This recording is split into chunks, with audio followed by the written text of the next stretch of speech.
যেই খবরটি নিয়ে আজকে আপনাদের সামনে আমরা উপস্থিত হয়েছি সেই খবরটি প্রায় সমস্ত মিডিয়া হাউসেই একটু রটনা হয়ে গেছে বলা যেতে পারে।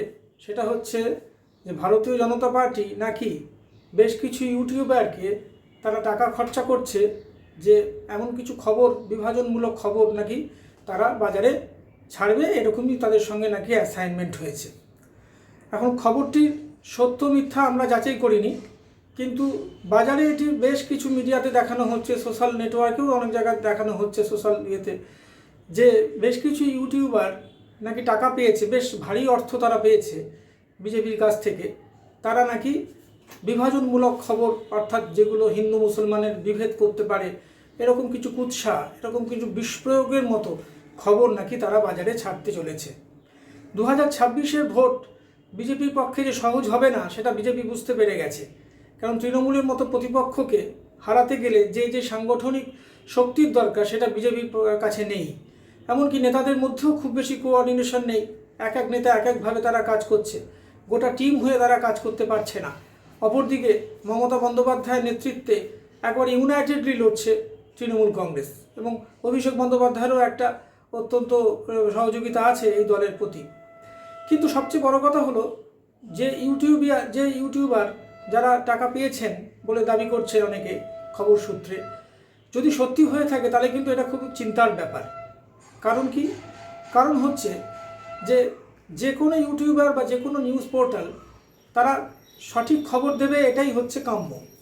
কিন্তু যদি তারা কোথাও গিয়ে উদ্দেশ্য প্রণোদিত খবর দেয়, যদি কোথাও গিয়ে বিভাজনমূলক খবর দেয়, কোথাও বা সেন্সিটিভ ইস্যুতে যদি তারা এমন কোনো বক্তব্য পেশ করে যেগুলো জনমানসে বিরূপ প্রতিক্রিয়া তৈরি করতে পারে, সেটা কিন্তু সত্যি খুব চিন্তার ব্যাপার।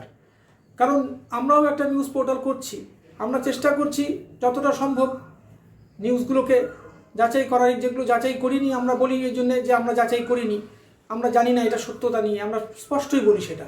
শুধু বাজারের খবর বলে আমরা এই খবরটি করছি যে সত্যি সত্যি এই ইউটিউবাররা কিন্তু নাকি টাকা পেয়েছে বিজেপির কাছ থেকে বিভ্রান্তিমূলক খবর বা বিভাজনমূলক খবর, যেগুলো সেন্সিটিভ ইস্যুতে এমন এমন জায়গায় তারা প্রয়োগ করবে যে কিছু মানুষ বিভ্রান্ত হলেও হতে পারে।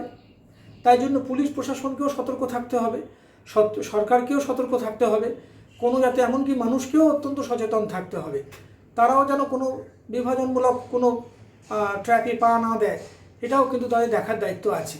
শুধু একটা নিউজ বা একটা সরকার একা করতে পারে না, মানুষের পক্ষেও অত্যন্ত কনসাস হওয়ার দরকার আছে।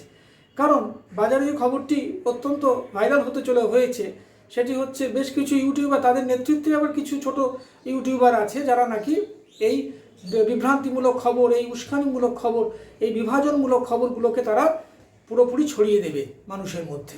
সুতরাং বুঝতেই পারছেন এই খবরটি আমরা মনে করলাম যে করা দরকার।